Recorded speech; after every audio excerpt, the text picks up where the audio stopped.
अमरावतीच्या चांदूर रेल्वे येथील कैद्याच्या संशयास्पद मृत्यू प्रकरणी त्याचे कुटुंबीय आमरण उपोषणास बसले असून दोषी अधिकारी कर्मचाऱ्यांवर गुन्हा दाखल करण्याची मागणी करण्यात आली आहे। नितेश मेश्राम या आरोपीला कारागृहात नेताना त्याची तब्येत ठीक नसल्यामुळे रुग्णालयात न्यावे लागले होते। त्याची माहिती कुटुंबियांना दिली, मात्र त्यांना रुग्णाला भेटण्यास मनाई केली गेली। तसेच थेट नितेशचा मृतदेहच देण्यात आला होता। हे बघून सर्वांना धक्का बसला असून त्यानंतर त्याच्या मृत्यूचं खरं कारण कळावं आणि दोषींवर गुन्हे दाखल करण्यासाठी कुटुंबियांनी निवेदन दिलं, मात्र दखल न घेतल्याने पोलीस अधीक्षक कार्यालयासमोर आमरण उपोषण करण्यात आले। मिश्रा राहणार मिरीन नगर चांदूर रेल्वे। आमच्या राहत्या घरून नितेश मेश्राम यांना जैन पोलीसवाल्याने रात्रीचे बुधवारी 10 तारखेला रातचे 12-12:30च्या दरम्यान नेले आणि जैन पोलीसवाल्यासोबत 3 पोलीसवाले होते आणि त्यांनी इथं बुधवारी रात्री ठेवलं आणि मंगळवारी रात्री इरविनला रेफर केलं 16 नंबरच्या कटोरीमध्ये आणि बुधवारी ठेवलं। गुरुवारी आमच्या हाती संध्याकाळी 7 वाजता डेट दिली, डायरेक्ट बावळी दिली। गुरुवारी आमच्या हाती डायरेक्ट डेट बावळी दिली। त्यानंतर महिना झाला, इथून काहीच पोलीसवाल्यावर काही तक्रार काही झाली नाही, अजून काही गुन्हा दाखल केला नाही। त्याच्यावर गुन्हा दाखल व्हा अशी आमची कारवाई व्हा अशी आमची। मी रुपाली, नितेशची बहीण। ज्या दिवशी त्याला घरून नेलं होतं सोमवारी 10 तारखेला 12-12:30ला, तेव्हा तो सुखरूप होता। घरून जेव्हा नेलं तेव्हा त्याचं मेडिकल केलं, मेडिकल नॉर्मल होतं। तर ज्या दिवशी मेडिकल केल्याच्या नंतर नॉर्मलच होतं। त्याच्यानंतर 2 दिवसात काय झालं काय नाही आम्हाला काहीच माहीत नाही। यांनी डायरेक्ट दवाखान्यात नेलं, त्याला दवाखान्यात नेलं। 13 तारखेला जेव्हा त्याची डेथ आमच्या हातात दिली, तेव्हा त्याच दिवशी 13 तारखेला आम्ही SP-ना निवेदन दिलं की माझ्या भावासोबत अशा असं झालं, तुम्ही याची काहीतरी कार्यवाही करा। आज 13 तारखेपासून 1 महिना होऊन 3 दिवस झालेत। निवेदन आम्ही SP-ला दिलंय, IG-ला दिलंय, कलेक्टरला दिलंय, सगळ्यांना निवेदन देऊन झालेत।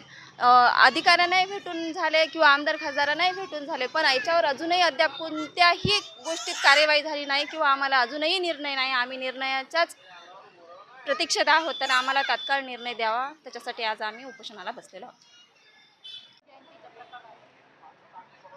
जय भीम, जय शिवराय। मी रितेश तेलमोरे, भीम आर्मी जिल्हाध्यक्ष।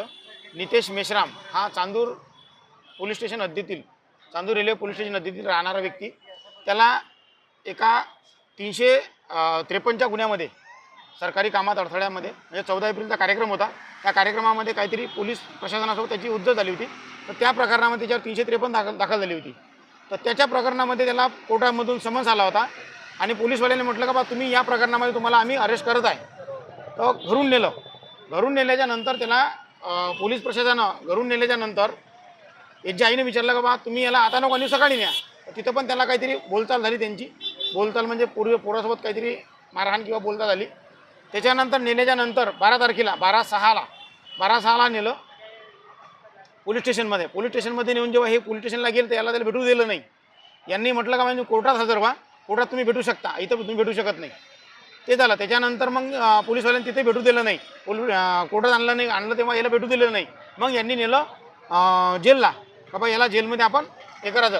जेलमध्ये नेलं असता जेल प्रशासनानं त्यांना अरेस्ट केलं नाही व जेलमध्ये घेतलं नाही। त्यांनी तिथंच 2 मिनिटातच त्यांना बॉडी पाहिली, जे मुलाची बॉडी होती पाहिली, त्याला एकदम इजा दिसल्या बॉडीला त्यांच्या।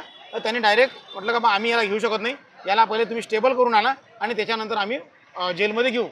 मग इरविनला नेण्यात आलं। यांना काही सांगत नाही का इरविनला नेलं कुठं नेलं म्हणून, यांना टाळाटाळाचे असे उत्तर मिळत गेले। मग दुसऱ्या दिवशी जेव्हा हे बोलायला गेले पोलीस स्टेशनला, तर त्यांनी म्हटलं का तुमचा पोरगा बा दवाखान्यात आहे म्हणून। दवाखान्यात गेले तर दवाखान्यात त्यांनी म्हटलं का बा तुम्हाला आम्ही भेटू देतो म्हणून, पण भेटू दिलं नाही पोराने। डायरेक्ट संध्याकाळी यांच्या हातात त्याच्या पोराची बॉडी देण्यात आली। या प्रकरणामध्ये ह्या नेल्यापासून तर पोरगा वारेपर्यंत जो काही गुन्हेगार असेल, आम्ही तर पाहिला नाही कोण गुन्हेगार आहे काय आहे। पोलीस प्रशासनानं याची सखोल चौकशी करण्यात यावी। त्या पोलीस स्टेशनमध्ये ज्यांनी त्यांना नेलं त्यामुळे त्याला कोण मारलं, काय मारलं, त्याची मृत्यू कशामुळे झाली, काय झाली, हे महिन्याभरापासून डॉक्टरांकडून रिपोर्ट आलेला आहे का याची नैसर्गिकरित्या मृत्यू झालेली नाही आहे, अनैसर्गिकरित्या मृत्यू झालेली आहे। एवढं स्पष्ट असूनही पोलीस प्रशासन व ग्रामीणचे SP साहेब हे जर कारवाई करत नाही, आम्हाला आश्वासन दिलं त्यांनी का बा मी याच्यातनी कोणतीही हयगय करणार नाही व दोषींवर कडक कारवाई करणार म्हणून, पण अद्याप महिना उलटूनही कोणती कारवाई नाही झालेली आहे। त्यासाठी त्याची आई त्याच्या न्याय भेटासाठी हे सगळा परिवार इथं उपोषणाला बसले आहे। जर यांच्या जीवाला काही झालं तर याचे संपूर्ण जबाबदार पोलीस प्रशासन व जिल्हाधिकारी राहील। यांना सगळ्यांना निवेदन देण्यात आलेले आहे। यांची जीवितहानी व्हावू नये व त्यांना न्याय मिळावा अशी आमची प्रशासनाची व शासनाची अपेक्षा आहे व या गरिबांना न्याय देण्यात यावा व असे जे अन्याय होत आहे विनाकारण जे लोकांचे निष्पाप जीवांचे जीव झाले आहे असे याच्यानंतर नाही व्हावे। आणि भीम आर्मीचा या उपोषणाला पूर्णतः पाठिंबा आहे।